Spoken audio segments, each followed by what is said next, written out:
Alright guys, back for another day and we have got plenty of championship transfer rumours to discuss in today's video. As always, anything that we miss off today, make sure to get it in the comments down below and we'll mention it next time. If you're new around here, make sure to hit that subscribe button and like if you do going to enjoy. But without any further ado, let's just jump in. We've seen Harrogate Town youngster Jack Bray joining West Brom on a permanent deal on a 3-year contract. He'll initially join up in the Baggies Youth Academy. We've seen Charlton completing a deal for Stockport forward Isaac Alafe. He's coming in a deal worth around about 1.5 million. That's the current figure being reported. Scored 10 goals in League One last season. Well, he's not the most prolific of forwards maybe. He definitely adds something to that Charlton forward line. Looks like he could be a handful for championship defences next season. It's also worth pointing out as well that Millwall did have a sell-on clause as part of that deal, so they'd have pocketed a little bit of that money as well that Charlton had paid. And Charlton have also completed the deal for Luton goalkeeper Thomas Kaminski, this one being worth around about £1 million. Kaminski not having the finest of campaigns in the Championship last season, with Luton obviously being involved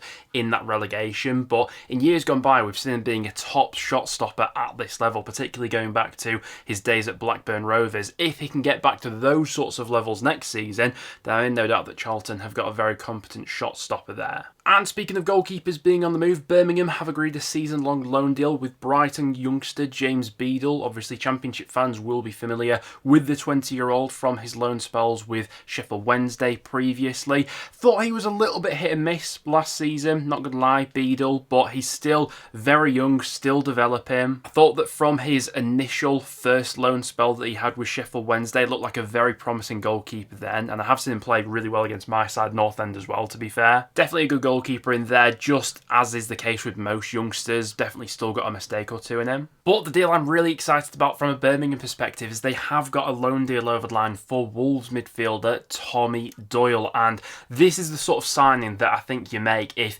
you're serious about going for the top 6 next season. Such a quality midfielder for the Championship. Obviously we've seen it previously with Doyle at Sheffield United. Blues have already got some really exciting midfield options who are stepping up from League One, but Doyle will add that extra bit of quality. Been reported previously that there's the obligation to buy as well if Birmingham are promoted for a fee of around 10 million. Yeah, that deal ticks a lot of boxes for me. Derby County have signed Danny Bart on a 1-year deal upon his contract with Blackburn Rovers expiring. Think that's a sensible bit of business there from Derby, obviously. The player linking up with John Eustace, who's worked with previously.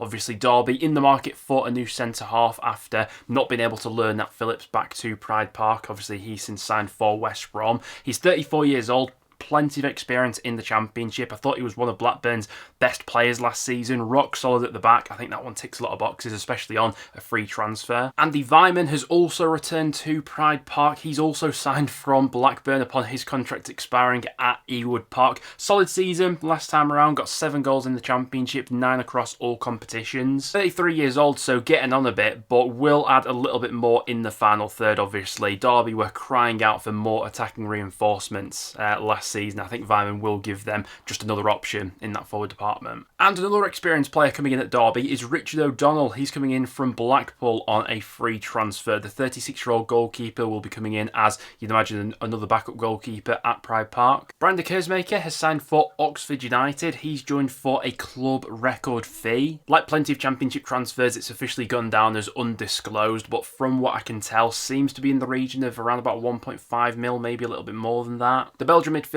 is coming over from the Eredivisie with a good reputation, and Oxford have fended off some Championship interest to get this deal over the line as well. Blackburn were also supposedly interested in the 25-year-old, but were beaten to the punch by Oxford, so good looking deal that one for Oxford. Aston Villa fullback Kane Kessler-Hayden has completed his deal and has signed for Coventry on a permanent basis. Coventry paying an initial fee of around about 3.5 million. That could rise to 5 million with add-ons included. It's also been reported that Aston Villa will have some sort of sell-on clause as part of the deal as well. Whatever the finances are around that one, I think that Coventry are getting a really good deal there. Does beg a bit of a question whether Van Eyck will be moving on this summer. Obviously a really high-profile player there. They're bringing in Kane Kessler-Hayden, and you can't imagine they're bringing him in to sit on the bench or anything like that. You know, last season won Preston North End's Young Player of the Season, Player of the Season. He was absolutely fabulous for us, and under a manager like Lampard, how he likes to utilise his wing-backs, full-backs, whatever system he's going to play next season. I think a player like Kessler Hayden really could thrive in that environment. We've seen Wrexham completing a deal for Danny Ward. He joins on a free transfer after his deal at Leicester had expired.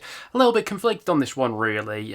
Ward, you'd imagine, would be going in as a backup option. He's definitely not going to be going in as an automatic starter, is he? If the wages are right for this one and Wrexham haven't offered him a ridiculous deal, a ridiculously lucrative deal or anything like that, then fair enough. You know, he's an experienced shot stopper. Say what you like about, you know, the last few years at Leicester, which really weren't great, but he would add a bit of experience into that dressing room. But if he is coming in on a big wage, you can't help but think that other areas of the squad needed to be addressed first. But it's a deal they've got over the line. We'll wait and see how much he actually plays for them next season. João Pedro has completed a permanent move to Chelsea. You may be wondering why we're discussing this on a Championship video. Well, it's because this directly impacts Watford, as they had a pretty hefty sell-on clause included in the deal when they originally sold him to Brighton a few years ago. So basically the structure of that initial deal, Watford sold João Pedro to Brighton in the deal rising to 35 million. Watford are also set to receive 20% of any profit that Brighton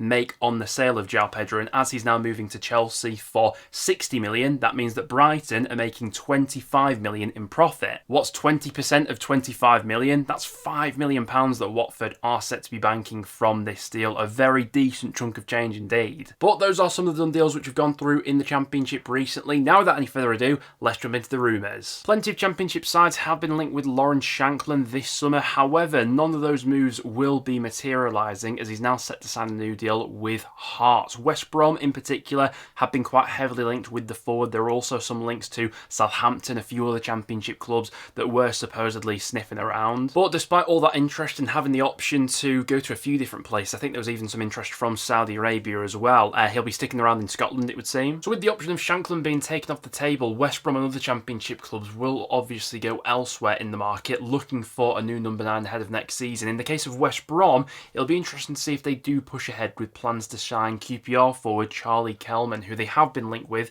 earlier in the window. Kelman coming off the back of a fantastic loan spell in League One last season. QPR have the choice of what to do with him this summer. Do they keep him around and try and integrate him into the squad, or do they cash in while his value is high? He's only got 1 year left in his deal at Loftus Road, so from a financial perspective, cashing in while his value is high could be the right option. But as of yet, any official bids are yet to go in, so we'll have to wait and see on that front. Now, in one of last time's videos, we spoke about Sheffield United and their interest in Tottenham defender Ashley Phillips, who's coming off the back of a really good loan spell in the Championship last season with Stoke City. Well, unsurprisingly, the Blades aren't alone in their interest of the highly rated defender, as Birmingham are also supposedly taking notes. Now, Phillips is yet to make his debut for Spurs. They got him in from Blackburn a couple of years ago. He's since had loan spells with Plymouth and Stoke. If they get the chance this summer to flip him for a quick profit, they could go ahead and do that. In 2023, Spurs bought him in for 2 million, and it's been said it'll take at least 6 million or upwards of that figure to get him on a permanent basis this summer. Now, on last time's video, we spoke about Louie Barry and his potential move to Hull in quite some detail. Well, since that point, there's been loads of developments on this story. It was initially reported that Hull had a deal in place with Aston Villa worth around about 3.5 million. Well, since that point, that move has completely collapsed, leaving Barry to go elsewhere in the Championship. The reason that Hull's move for Barry ultimately collapsed, supposedly, is because the club couldn't finance the overall package for the player. Well, Aston Villa were only wanting around 3.5 million up front. They were also demanding a 50% sell-on clause, which is absolutely staggering, almost unheard of a sell-on clause that big. For the time being, it looks like Hull are exploring alternatives, and in the case of Barry, still looks likely that he'll end up in the Championship somewhere, but perhaps not with Hull City. We know there's been interest from elsewhere. Blues have been linked, Sheffield United, some of the parachute teams as well. Let's wait and see what developments we get on that story in the next 24 hours. Now, it's no secret that Southampton are looking to rejig their forward line this summer, and as a result, they are open to selling Adam Armstrong on a permanent basis. The striker still still under contract until 2027, but it would appear as if the Saints are open to offers, and I'm sure there'll be quite a few Championship suitors. He obviously spent the second half of last season out on loan with West Brom. Didn't exactly rip things up during that spell. He only scored 3 goals in 16 appearances, but the last 2 full seasons he's had at Championship level, he scored 20 plus goals, and given he's still at a good age, 28 years old, there's bound to be some interest, isn't there? Among the clubs interested so far, I've seen Middlesbrough as one of those who have been linked. I think that would be an interesting move. Borough still probably in need of a little bit more in the front end of the pitch. Someone like Armstrong, who has delivered regularly at this division in years gone by, they could certainly do worse than that. And it looks like we've had a bit of a breakthrough in the Ethan Galbraith story, with Swansea supposedly agreeing a deal with Leyton Orient. And this is a big news story because several Championship clubs have already had bids knocked back for the Leyton Orient star. We've seen Huddersfield trying their luck to try and sign him as well. Charlton have gone in with an approach but were rejected. Even Swansea earlier in this window had approaches turned down, but looks like they've been persistent in their interest, and as of recording right now, seems like the Swans could get this deal over the line. Now, it's been reported a fee of 1.5 million. I'd imagine there'd be some add-ons to come on top of that as well, because we've already seen Leyton Orient turn down similar bids from the likes of Huddersfield and Charlton. Also been reported that personal terms have been agreed with the Welsh club as well, so there shouldn't be a problem on that front. Honestly, Swansea so far this summer, I think, have done some cracking deals. They've put a fair bit of money behind their recruitment this summer as well. They've not been going on the cheap or anything like that. But at both ends of the pitch now, that Swansea squad really is starting to come together, and if they get this deal over the line, yeah, I'm liking the look of where that overall team and project is going for next season. Speaking of Swansea, they've also had a bid rejected for Brazilian defender David Souza, who's currently playing his football in Belgium. Swansea's initial bid believed to be in the region of 850 grand. That has been knocked back, and since that point, several other Championship clubs have reportedly entered the race to sign him. You've also got the likes of QPR, Borough, Coventry and Derby, who have also been linked. It remains to be seen if Swansea will go in with a fresh offer or if they'll look for alternative targets. He's only got 1 year left on his current deal in Belgium, but he's valued at above that initial 850k bid that Swansea initially went in with. Now, the current situation at Sheffield Wednesday, we all know it's an absolute mess as things stand. Barry Bannon is no longer officially a Sheffield Wednesday player. He is now a free agent. His contract with the club has expired. But despite plenty of Championship interest from a few sides, we've spoken about it on the channel a few times, for the time being he's still sticking around. He's been taking part in some light work pre-season stuff with the fellow Sheffield Wednesday squad, some of the running stuff. From his end, it still looks like he's hopeful of being able to extend his contract, but obviously all of that is taken out of his hands right now. The club need to sort their finances out first before they can go about offering, players like Bannon an extension. So seems like he's in no rush to sign for a fellow Championship club or anything like that. An ideal situation would see Bannon staying at Sheffield Wednesday, but with their finances right now, it's difficult to say if that's even possible. Now, for some of the Sheffield Wednesday players who haven't been paid on time for 2 consecutive months, they are able to hand in their notice. Sheffield Wednesday will then be given a 15-day period to pay those players, or they can walk away from their contracts for free. It's believed that one of the players who has informed Sheffield Wednesday over his desire to leave is Josh Windass. It's thought that there are 5 or 6 players in total who have asked to leave. Now, in the case of Windass, this one probably won't come as much of a shock to Wednesday fans. I mean, every single summer, regardless of what's going on at the club, Windass is always linked with a move away, isn't he? I'm going back to, it wasn't too long ago when he was being linked with a move to Santos in Brazil. But a player like Windass, you'd imagine there'd be quite a bit of interest there, particularly from some fellow Championship clubs. And if he's able to walk away from his contract and on a free, yeah, there's bound to be a lot of interest. It's thought that a deal is progressing, that we'll see Stoke signing Plymouth defender Maxi Televerov. It's been estimated that the fee that Stoke will be paying is around about €2 million, so around about £1.7 million. That's a similar sort of figure to what Plymouth paid to bring him in the January window. Now, as of recording, personal terms between the player and Stoke are yet to be agreed, so that's still a stumbling block that Stoke will need to get over, but by all accounts, seems like Plymouth have agreed a deal with Stoke to sell him. Ipswich Town are still interested in a loan deal for Chelsea forward Mark Guiu, although a decision on the youngster's future won't be made until the Club World Cup has finished for Chelsea, so could still be waiting a few weeks before Ipswich get the green light for this deal. But they do face competition from elsewhere. We've already spoken about Strasbourg in France and their interest in the forward, and with their links to Chelsea, they could have an upper hand on Ipswich in any potential negotiations. Probably not a lot of North End fans saw this one coming, but Kian Best has agreed a deal with Chelsea and looks to be signing for the Premier League outfit. Now, obviously, he'll be going into their development squad, probably with a few loans to come in the future.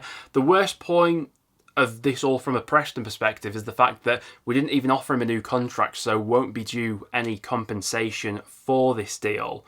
It's a real shame how Best's career at North End ended, because obviously he was a local lad, came up through the academy, and that initial season where he broke through under Ryan Lowe looked like a really promising player, featured in quite a lot of games early on, a season or so ago. But then after that point, for whatever reason, never managed to get himself back consistently in the starting 11. There's definitely still a player in there though, and Chelsea have obviously seen that and have offered him a deal. But there you guys have it. That will now wrap it up for today's video. Thank you very much for tuning in. As always, if we missed anything off, make sure to get it in the comments down below and we'll give it a mention in the next video. Apart from that though guys, thank you very much for tuning in and I'll see you all in the next one.